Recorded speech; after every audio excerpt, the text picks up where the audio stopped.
You'll discover the invisible psychological trait Machiavelli identified as the difference between men who inspire natural respect and those who beg for attention. This isn't about looks, money, or status. It's about an inner quality you can develop today that completely changes how people perceive you. In the next few minutes, I'll reveal exactly what this invisible trait is, why it works in the female mind, and 3 practical methods for developing it authentically. By the end, you'll understand why trying to impress sabotages respect and what to do instead. But before you reveal the trait, you need to understand why everything you've been taught about earning respect is working against you. There's a cruel trap most men fall into. The more you actively try to impress a woman, the less she feels naturally attracted to and respectful of you. Not because she's ungrateful or hard to please, but for a deep psychological reason rooted in human evolution. Trying to impress behavior manifests itself in countless subtle ways. Talking louder when she's around, telling exaggerated stories about your achievements, casually mentioning how much money you make, not so subtly flexing muscles, interrupting others to demonstrate knowledge, making forced jokes to get laughs, or constantly seeking validation through, "Did you see what I did?" On the surface, these seem like logical strategies.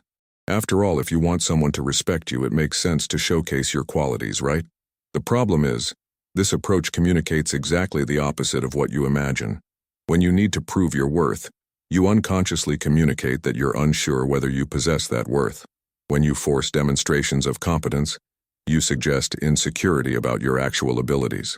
When you constantly seek approval, you reveal that your sense of self-worth depends on external opinion. Women, like all humans, are intuitively sensitive to these dynamics. They may not be able to articulate exactly what they feel, but they can detect when someone is trying too hard. This detection activates an internal warning system that essentially says, if he has to try so hard to appear impressive, maybe he's not really impressive. There's something even deeper going on here. Genuine respect can't be forced or negotiated. It's an automatic emotional response to certain perceived qualities. When you try to manufacture respect through performance, you're trying to hack a system that evolved specifically to detect authenticity versus artificiality. The female brain, shaped by thousands of years of evolution, has developed a particular sensitivity to identifying men who possess genuine confidence versus those who are compensating for insecurities through performative behavior. This sensitivity exists because, historically, the ability to accurately assess the quality of a potential mate had survival consequences. So when you go into impress mode, you unintentionally activate detection systems that classify your behavior as insecure, and insecurity is the opposite of attractive or respectable. Furthermore, trying to impress creates a problematic relational dynamic where you position yourself as performing for her to judge. This establishes a hierarchy where she automatically assumes the role of evaluator and you the role of evaluated. This dynamic is fundamentally contrary to mutual respect. The end result is that you become anxious, performative, and inauthentic, all qualities that repel respect rather than attract it. You become trapped in a cycle where the harder you try, the worse the results become, leading to even more desperate attempts. Now, what did Machiavelli actually identify as the source of natural respect, and why only 1% of men manage to develop it? The invisible trait that Machiavelli observed in natural leaders, and that works powerfully in male-female dynamics, is something he called sprezzatura, an Italian word that describes the ability to make difficult things seem effortless, to possess competence without needing to display it, to have power without needing to prove it. Sprezzatura is the complete opposite of trying to impress. It's the quality of someone who is so confident in their own worth that they don't feel the need to constantly demonstrate it. It's the difference between a virtuoso pianist who plays masterfully because they love music versus someone who plays for applause. In modern terms, sprezzatura manifests as authentic presence, the ability to be completely comfortable with yourself regardless of external approval. When you possess this quality, you exude a particular energy that people instinctively sense as real and solid. Machiavelli noted that the most effective leaders rarely had to strive to command attention or respect. Their authority was self-evident through how they behaved, spoke, and made decisions. They didn't declare their importance, it was simply obvious to any observer. Applied to dynamics with women, sprezzatura means that you are so aligned with your own identity and values that you don't need to modify your behavior to gain approval. You are consistently yourself, not a performative version of yourself, but your authentic essence. This quality is invisible because it's not something you do, it's something you are. It's not a behavior you adopt, but an internal state you cultivate. And paradoxically, the less you try to demonstrate this quality, the more clearly it manifests itself. Women respond to sprezzatura with instinctive respect because they recognize they are in the presence of someone who possesses genuine self-esteem. Genuine self-esteem isn't arrogance or superiority. It's the quiet confidence of someone who knows their own worth and doesn't need constant reassurance from others to maintain it. When you operate from sprezzatura, several things happen simultaneously. You stop constantly monitoring her reactions to adjust your behavior. You express genuine opinions without fear of disapproval. You maintain your own standards and boundaries naturally. You offer attention because you choose to, not because you need validation in return. The most powerful aspect of sprezzatura is that it creates a natural emotional gravitas. People are drawn to individuals who possess this quality because there's something reassuring about being around someone who is genuinely comfortable with themselves. It's like being near a fireplace on a cold night. You naturally want to get closer. Machiavelli also observed that sprezzatura cannot be faked in the long term. It is possible to temporarily perform trust, but genuine trust emerges from real self-knowledge, competence developed through effort, and alignment between values and actions. Attempts to simulate this quality are detected intuitively and classified as inauthentic. The reason only a small percentage of men develop genuine sprezzatura is that it requires ongoing internal work, knowing your own values, developing genuine competencies, accepting your imperfections, and stopping relying on external validation for self-esteem. Most prefer to seek shortcuts through seduction techniques or performative behaviors. The first tool for developing this invisible trait goes against everything you've learned about getting attention. Authentic presence is the ability to be fully present in the moment, genuinely interested in the interaction, without a hidden agenda or need to control impressions. It's the difference between being in the conversation versus performing a conversation. Most men, when in the presence of a woman they're attracted to, are mentally divided between multiple tasks: monitoring her reactions, calculating the next right thing to say, trying to sound interesting, worrying about how they're being perceived. This division of attention creates a fragmented energy that is unconsciously perceived as inauthentic. Authentic presence works completely differently. You're genuinely curious about her as a person, not as a target to be conquered. You ask questions because you genuinely want to know the answers, not because you read somewhere that women like men who ask questions. You share your own experiences because they're relevant to the conversation, not because you want to impress. This quality is instantly recognizable because it's rare. Most social interactions involve people who are semi-present, partially focused, and have underlying agendas. When someone is genuinely present, it stands out dramatically. To develop an authentic presence, start by practicing what I call genuine curiosity. Instead of entering conversations with the goal of making a good impression, enter with the goal of truly getting to know the person. Ask follow-up questions based on their answers, not pre-planned scripts. For example, if she mentions that she loves to travel instead of immediately telling you about your own travels, impression behavior, ask, what specifically do you love about traveling? Is it the change of scenery, experiencing different cultures, or something else? And then really listen to the answer instead of preparing your next line. Authentic presence also means being comfortable with silence. Insecure men fill every pause in conversation because silence makes them anxious. Men with authentic presence allow conversations to have a natural rhythm, including moments of reflection or pause. Another crucial aspect is emotional congruence. Your facial expressions, body language, and tone of voice must be aligned with how you're truly feeling. If you're nervous but trying to appear relaxed, this incongruence is unconsciously detected and labeled as inauthentic. Practice this by starting with low-pressure interactions, conversations with people you already feel comfortable with. Notice the difference in the quality of the interaction when you're genuinely present versus when you're performing. Authentic presence also includes being comfortable with your own imperfections. If you make a social mistake or say something awkward, instead of getting mortified and trying to make up for it, simply acknowledge it naturally and move on. Saying, "That didn't come out the way I wanted," with a genuine smile, is much more attractive than trying to fix or justify it. A simple test. After a conversation, can you recall specific details about what the person said? Or were you so focused on your own performance that you missed the real content of the interaction? If the latter, you were performing, not being present. The formula for authentic presence is genuine interest, plus complete attention, plus comfort with oneself, plus absence of hidden agenda. When you combine these elements, you create an interaction experience that is refreshing and memorable. The second tool is about maintaining your inner stability regardless of her reactions, the hallmark of a man who deserves respect. Emotional self-control doesn't mean suppressing emotions or being robotic. It means being the master of your own emotional reactions instead of being hijacked by them. It's the difference between feeling an emotion and being dominated by it. Men who beg for respect often have external emotional regulation. Their internal state fluctuates based on other people's reactions. If she smiles, they feel euphoric. If she seems distant, they panic. If she doesn't respond to a message quickly, they create catastrophic scenarios.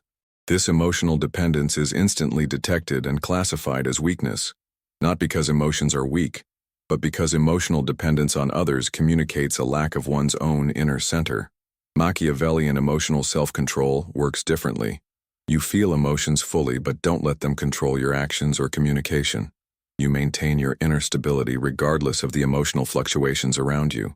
For example, if you're interested in a woman and she takes a while to respond to your messages, a man lacking emotional self-control becomes anxious, sends additional messages, or obsessively ruminates on what he might have done wrong. A man with emotional self-control notices the anxiety, recognizes that people have busy lives, and continues with his own activities without allowing anxiety to dictate his actions. A powerful technique is what I call inner observer.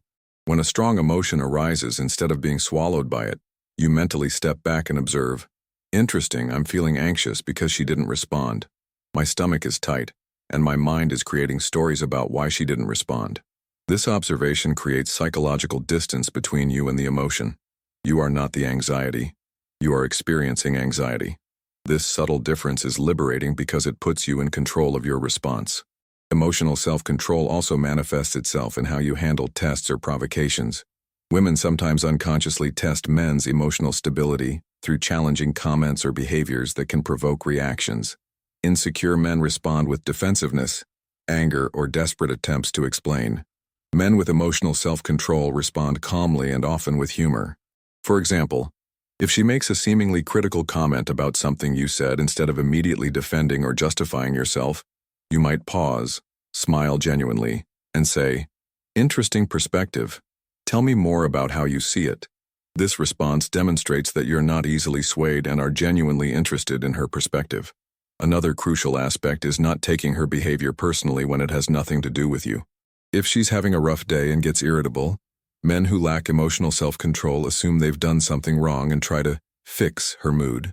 Men with self-control recognize that she's processing something and offer space or support without taking responsibility for her emotions. Daily emotional self-control practices include meditating or doing mindfulness exercises to develop observation skills, exercising regularly to regulate your brain, having hobbies or activities that center you, and practicing deep breathing before reacting in tense situations. The test of emotional self-control is, are your actions based on conscious choices or automatic emotional reactions? When you master this distinction, you project a stability that is inherently respectable. The third tool is about how to have a life so rich and directed that no single person can become the center of your universe. Independent purpose is having goals, passions, and direction in life that exist independently of any specific relationship. It's the difference between a man who has an interesting life and invites a woman into it, versus a man who reorganizes his entire life around her. Men who lack independent purpose make female approval their primary goal in life. They measure success based on romantic attention, cancel personal plans for any social opportunity with women, and lose interest in hobbies or goals once they enter relationships. This dynamic is deeply unattractive because it communicates that you have no inherent worth or direction. If your life revolves entirely around romantic validation, you're essentially declaring that you have no higher purpose. Independent purpose works differently. You have professional goals that excite you, hobbies that challenge you, family and friendship relationships that you value, intellectual interests that you cultivate, and a vision for the future that motivates you. Romantic relationships are a valuable addition to this rich life, not the primary source of meaning. When you operate from independent purpose, several things happen. You become naturally more interesting because you have diverse experiences to share. You don't despair because your happiness isn't dependent on a specific person. You attract quality people because your life has substance, and you contribute more to relationships because you have your own energy to offer. Women are particularly attracted to men with independent purpose because it suggests stability and continuous growth. A man who is constantly evolving, learning, and working toward greater goals is inherently more attractive than someone whose sole ambition is romantic attention. To develop independent purpose, start by identifying areas of your life that you neglected or abandoned when you began focusing on gaining female approval. Perhaps you stopped playing an instrument, abandoned a creative hobby, lost touch with close friends, or stagnated professionally. Rebuilding these areas of your life isn't just about becoming more attractive.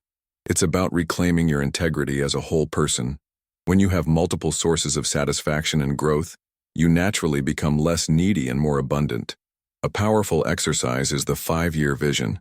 If no specific woman were in your life 5 years from now, what kind of man would you want to be? What goals would you have achieved? What skills would you have developed? What contributions would you have made? Then start working toward that vision today. Independent purpose also includes having personal standards that you maintain regardless of external pressure. If integrity is important to you, you don't compromise it to impress someone. If physical health is a priority, you maintain your exercise habits even when relationships become more serious. Another crucial aspect is having a social network that doesn't revolve around romantic relationships. Men with independent purpose cultivate deep male friendships, have mentors and mentees, participate in communities based on shared interests, and maintain healthy family connections. The test of independent purpose is, if you lost all access to romantic relationships for a year, would your life still be rich, purposeful, and fulfilling?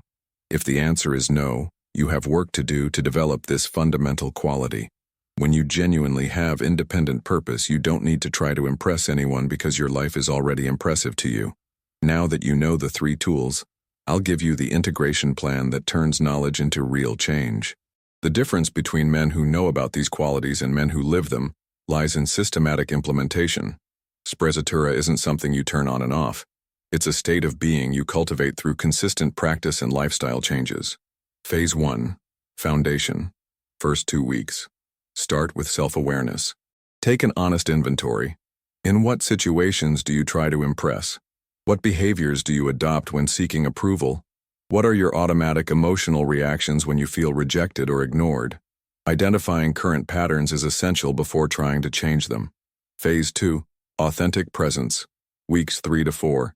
Practice being genuinely present in low-stakes interactions first. With coworkers, family, friends.